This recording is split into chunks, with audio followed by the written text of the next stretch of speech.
Olha aí, pessoal, o mercado empresarial brasileiro está bastante preocupado com os rumos do governo Lula, especialmente na questão fiscal. Eu sei, muitos desse mercado aí, grandes empresários brasileiros, fizeram L e eu desconfio que eles já sabiam que a coisa iria caminhar mais ou menos nesse sentido, porque, convenhamos, não é surpresa para ninguém o rumo que as coisas estão tomando. O Lula está fazendo o que ele sempre fez, o nível de incompetência econômica dele, que a gente já conhece bastante, né? Mas não sei se todos os senhores aqui, avaliados por essa notícia da Folha UOL aqui, né? Do site da Folha e tudo mais, se todos eles fizeram L aqui, eu sei que tem gente que já foi petista no passado aqui e tudo mais, só que o pessoal, de maneira geral e quase unânime, todos eles estão preocupados com a questão fiscal no Brasil e estão mais preocupados ainda porque o governo reviu as projeções anteriores, piorando a previsão para os próximos anos e praticamente inviabilizando a existência de superávites, ainda que primários,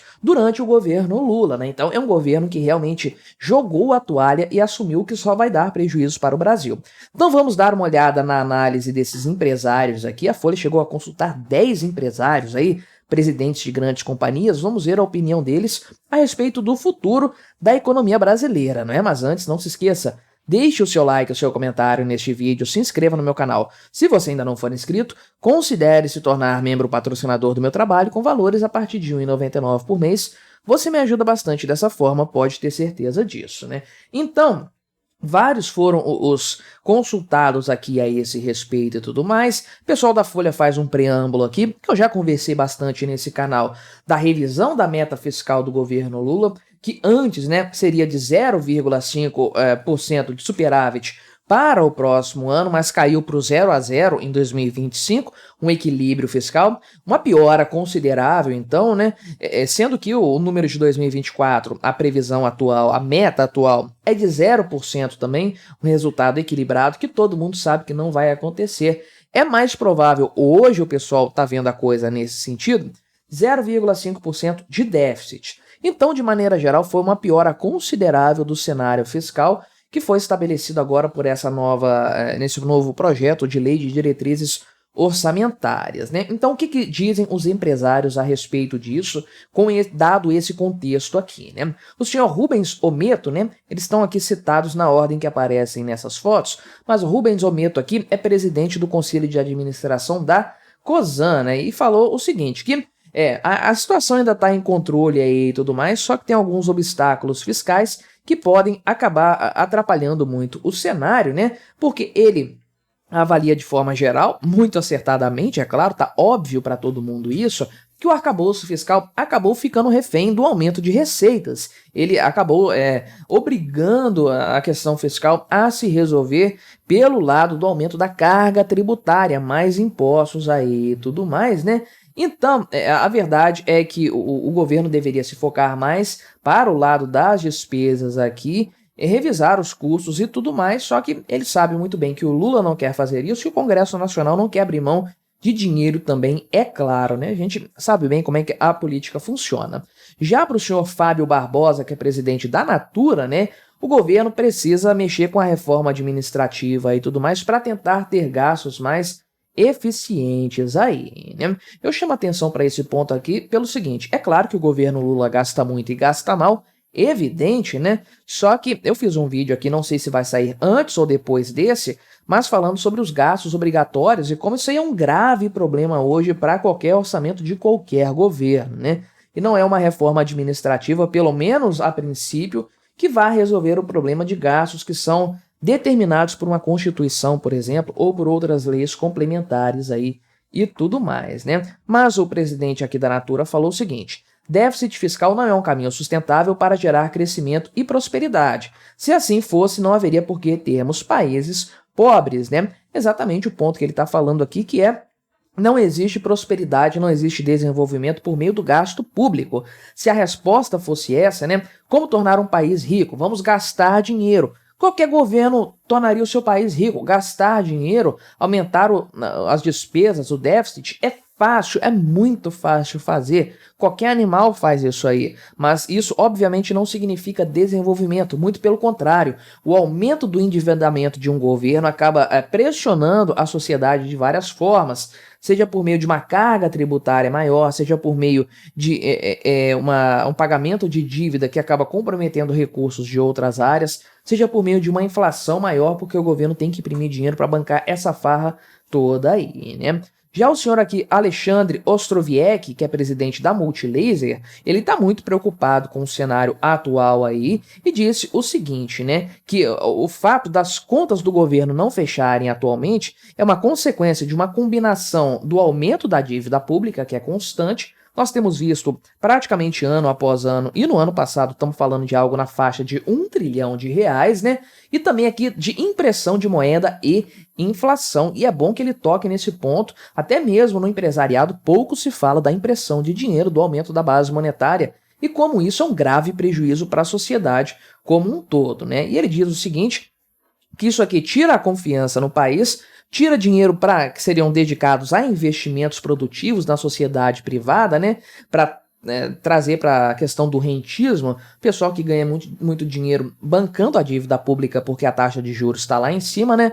E destrói empregos também aí e tudo mais. Ele diz o seguinte, que hoje o governo tem um viés perdulário e descompromissado com as contas públicas, né?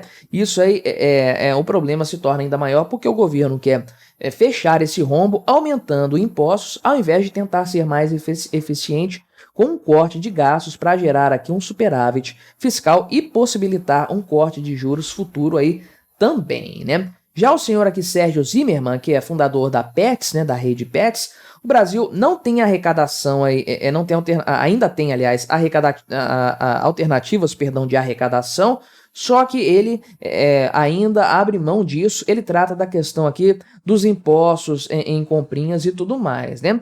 Ele fala que isso é uma renúncia tributária significativa.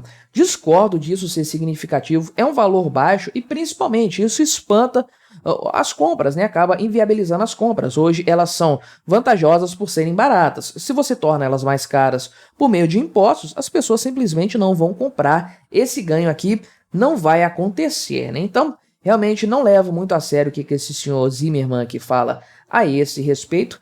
Qualquer papo a respeito de aumento de impostos, eu sou totalmente contra, né? Já o senhor aqui, Ricardo Lacerda, né, do banco BR Partners, falou o seguinte aqui, né, que se não houver um foco no ajuste fiscal consistente, os juros no Brasil vão aí vai ter mais dificuldade para eles caírem abaixo dos 2 dígitos. Portanto, né, então ou o Lula abraça essa causa fiscal ou ele vai ter uma economia bastante medíocre nessa segunda parte do seu mandato que começa no ano que vem, né, ainda que ele tenha um banco central a seu favor aí nessa história, né. Já o senhor aqui, Lawrence P., que já foi um cara que fez o L lá no passado, né, foi um dos primeiros a apoiar o PT no meio empresarial, na década de 80 ainda, mas também foi um dos primeiros a criticar o governo Lula publicamente, ou seja, é um cara que se desiludiu bastante com o pessoal do PT aí e tudo mais, né? Então ele falou aqui o seguinte, né? Que essa opção de flexibilizar as metas fiscais, em primeiro lugar, isso tira a credibilidade do governo aí, né? Causa um problema sério, embora todo mundo soubesse que o governo não iria conseguir fechar nem 2024, nem 2025, conforme ele havia anteriormente determinado, né? Só que isso acaba causando um problema realmente aí para a confiança e que aí, obviamente, se junta ao fato das interferências do governo nas estatais para espantar o investimento privado do Brasil, principalmente o investimento do gringo aí, e isso, é claro, traz um crescimento econômico menor no longo prazo, né? Então, outro cara aqui, né, o Laércio Consentino, que é presidente do Conselho da TOTUS, né, falou também da questão dos investimentos, como isso causa um impacto ruim, negativo nos investimentos, né? Essa mudança de alvo aqui num curto espaço de tempo, o arcabouço fiscal foi aprovado no ano passado, a meta dele já foi mudada esse ano, então realmente uma coisa que não teve impacto significativo nenhum, né? Isso aí acaba gerando insegurança e dúvida, que são 2 fatores que inibem o investimento, que é um fator essencial para a queda de juros e para um crescimento sustentável, né?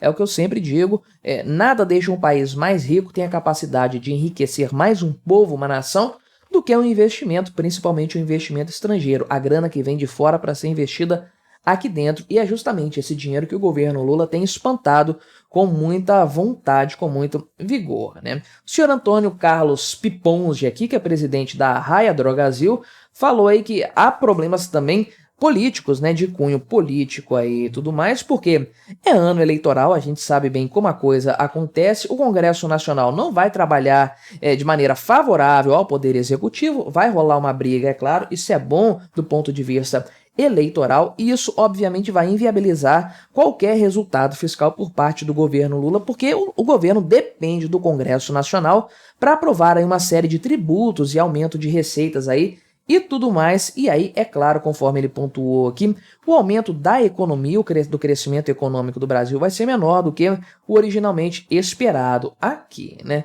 E por fim, então, né, aliás, por fim não, o penúltimo aqui é o senhor Marco Antônio Bolonha, né? Perdão, que é sócio da empresa de investimentos Galápagos, falou que provavelmente sim, o crescimento da economia brasileira vai ser menor aí por conta de questões fiscais, da política fiscal aí e tudo mais. Isso vai ter impacto na política monetária e cambial também, uma série de incertezas aí. E é claro que o pessoal do investimento vai ficar mais reticente em colocar dinheiro na economia brasileira aí, né? O senhor João Camargo aqui, que é presidente do Conselho da Esfera Brasil aqui, né, um grupo de empresários, falou que o Fernando Haddad tem sim algum grau aqui de conhecimento de como o problema fiscal pode impactar aí no crescimento do próprio PIB e na redução da taxa de juros, né? E o senhor Chaim Zarreira aqui, por sua vez, né, que é dono do grupo SEB de Educação, falou o seguinte, que o Fernando Haddad tem bom senso e está fazendo um ótimo trabalho, né? Fechando com chave de ouro, é claro, o excesso de otimismo aqui, o cara fala que realmente está investindo mais dinheiro aqui e tudo mais, e que o problema maior está lá fora, né? Discordo dele também nesse sentido, mas veja aqui que, de maneira geral, a maioria dos empresários está não apenas reticente com o governo Lula, eles estão preocupados com o andamento da economia, principalmente a partir do próximo ano, nem é tanto 2024. Estão pontuando mais a questão da segunda metade do governo Lula para frente. E sim, pessoas com algum conhecimento econômico sabem bem que os problemas acabam se desenrolando anos depois das más decisões econômicas tomadas, né? Então hoje, sem dúvidas, né, o grande problema realmente brasileiro aí do ponto de vista econômico é a questão fiscal. Infelizmente é o problema que o governo Lula não quer combater, aliás, ninguém no setor político quer ir por esse lado, e aí, portanto, temos uma grande incerteza no meio empresarial justamente por conta desse desastroso cenário. Mas e o que você achou dessa história? Colabore com o nosso debate, deixe aí o seu comentário, se inscreva no meu canal se você ainda não for inscrito e até a próxima.